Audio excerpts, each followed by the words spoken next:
สบายดีเศร้าวันพฤหัสเนาะเป็นมื้อที่7แล้วเนาะที่พวกเขาอยู่ที่เซี่ยงไฮ้เนี่ยตอนนี้กำลังจะเอิ้นรถไปที่ 1,000 ทรีเนาะต้นไม้ 1,000 ต้นเอิ้นรถติตี้เนาะให้หน้าหนาวแฮมกะตอนนี้เป็นเวลา10 โมงครึ่ง11 โมงแล้วมันก็เลยโบวุ่นวายไปเลยเนาะ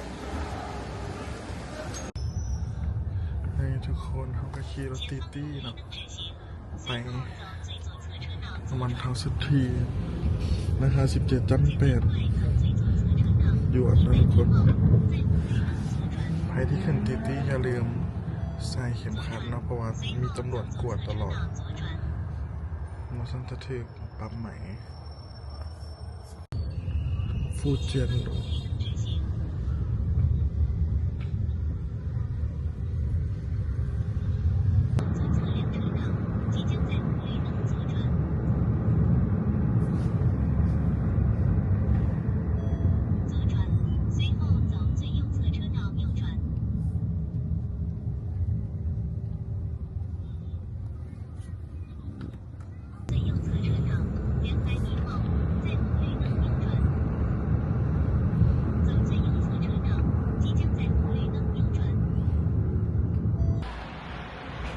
นี่ทุกคนตอนนี้พวกเขากลับมาฮอนแล้วนะ11 โมง 9 นาที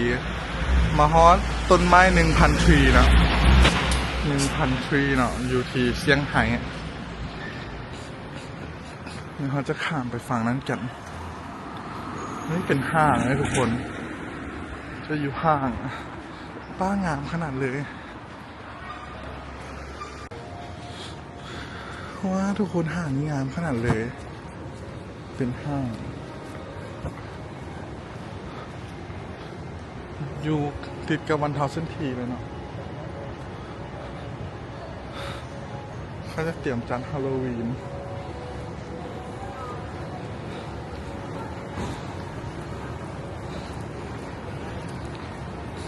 งามขนาดเลย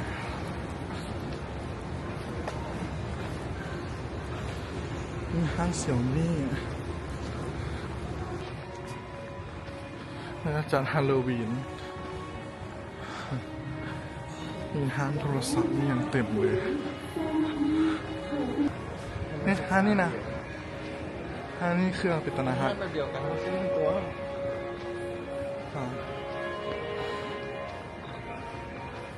นี่เครื่องรีบเป็นตนาฮะมีห้างระบายสีมีหลายชั้นติ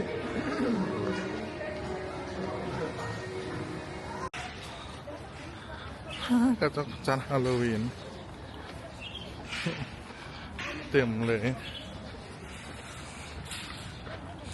อ๋อบอลถ่ายรูปอยู่นอกพี่นะทุกคนเขาต้องออกมานอกเนาะพี่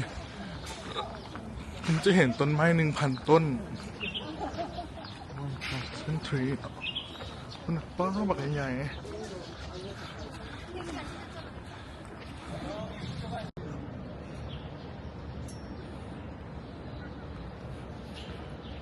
ทุกคนวันนี้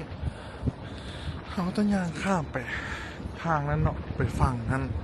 เพราะฝั่งนี้มันจะบ่เห็นต้นไม้แค่1,000 ต้นดีครับฝั่งนั้นจะเห็นดีกว่าต้องย่างข้ามน้ำนี่ไป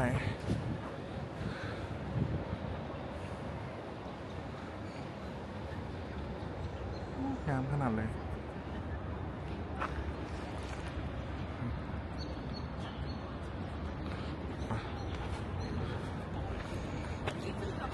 ตอนนี้ยังโมมีแดดเลยเนาะ 11 โมงป่านะโมมีแดดเลย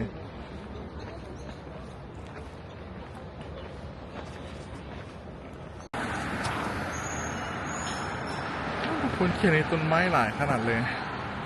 ตึกกระหลายเขตต้นไม้ 1,000 ต้นเนาะ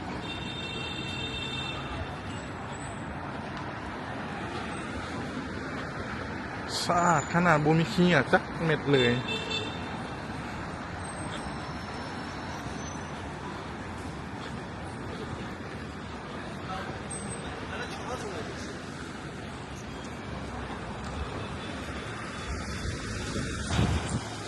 นี่คือน้ำขาดอย่างนี้ ไข่ขิงขิงแบบปกใหญ่เลยขิงเต้ง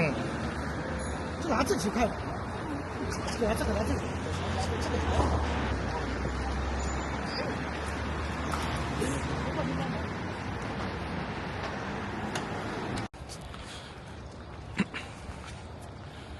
ว้าวทุกคนวันนี้โคตรงามเลยเขาย่างข้ามมาอีกฝั่งหนึ่งเนาะของห้างตัววันทาวเซนทีเนาะอ๋อนี่จะเห็นเข้ามาทางอพาร์ตเมนต์กับเจ้านี่เนาะแล้วจะเห็นบอนถ่ายรูปเนาะนี่ที่เห็นต้นไม้พันต้นยังเห็นได้ดีเลย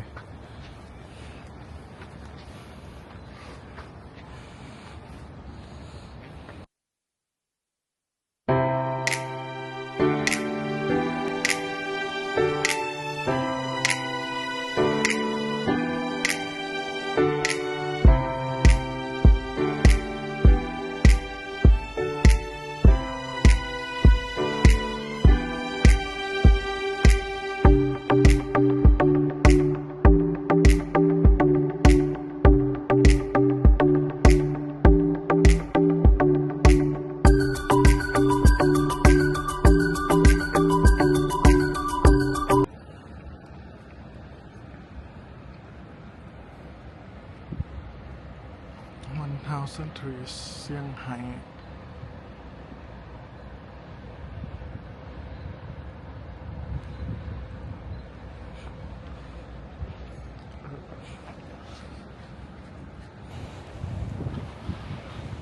อ๋อฝนจะตกแล้วแล้วยังกลับมาเลยเต้งบูมีทางออกดิ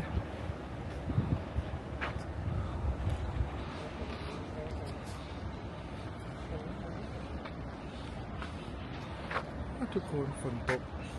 ในแก้มข้างหมวันนี้วันพฤหัสให้ทุกคนหลังจากคลิปของเขาเลาะต้นไม้นี่ผลต้นแล้วเนาะเวลา22:25ที่เขาก็จะเอื้อนจีจี้ไปที่หูคังแมนชั่นเนาะเขียนนี่กับคังดีคนหลาย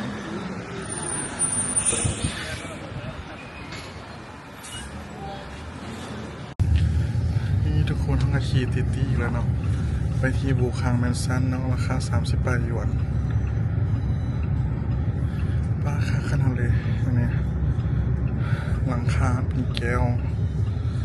มีหน้าจอเป็นไงแต่ฟิล์มอยากมือดูนะคันนี้